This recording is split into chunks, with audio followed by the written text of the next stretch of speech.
মাইলস্টোনের এই যে দুর্ঘটনা, এটিকে এখন অনেকেই দুর্ঘটনা বলতে নারাজ। কারণ হচ্ছে এটি হচ্ছে জাতীয় দুর্নীতির একটি ফসল। সেটি কিভাবে বলছে, অর্থাৎ দুর্নীতি করে গেছে দেখা যাচ্ছে আমলা মন্ত্রী এমপিরা, আর সেটার দুর্ভোগ পোহাচ্ছে দেশের জনগণ তাদের সন্তানদের মৃত্যুর মধ্য দিয়ে।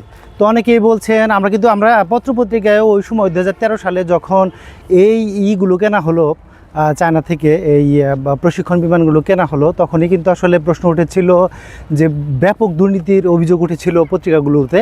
তো আসলে এই দুর্নীতির যে মানে আলটিমেট ফসল, আমরা কিন্তু জানি যে কোনো দুর্নীতি, ধরুন একটি ব্রিজ নির্মাণ করবেন, সেখানে দুর্নীতি যদি হয় তো দেখা যাচ্ছে যে রডের বদলে যদি বাঁশ দেওয়া হয় তাহলে তো আসলে সেটি ভেঙে পড়বেই, এবং সে তার যে দুর্ভোগ তা কিন্তু সাধারণ জনগণই পোহাবে। ঠিক একইভাবে এই যে ব্যাপক দুর্নীতি ঘটেছিল, সেই সমস্ত দুর্নীতির এক একটি রূপ, এক একটি এই ঘটনা বলি এইগুলোর মধ্য দিয়ে কিন্তু আসলে প্রকাশ পাচ্ছে।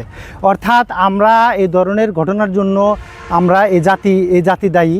এই ধরনের ঘটনার জন্য এই যে সরকার সহ বিভিন্ন সময় বিভিন্ন সরকারই এসেছে, এরা যে লুটপাটের পাহাড় গড়ে তোলে, এই পাহাড়ের ফলে কিন্তু এই ধরনের ঘটনা ঘটে। তার মানে হচ্ছে আমরা যে পর্যন্ত দুর্নীতি বন্ধ করতে না পারবো, এই ধরনের ঘটনা ঘটতেই থাকবে। কারণ হচ্ছে অনেক ঘনবসতিপূর্ণ এলাকা, ঢাকার অবস্থান যেখানে দ্বিতীয়, সেখানে কিন্তু দীর্ঘদিন ধরে বছরের পর বছর আকাশ সীমার মধ্যে এরকম প্রশিক্ষণ চলে আসছিল, এ ধরনের দুর্ঘটনা ঘটার কথাই ছিল।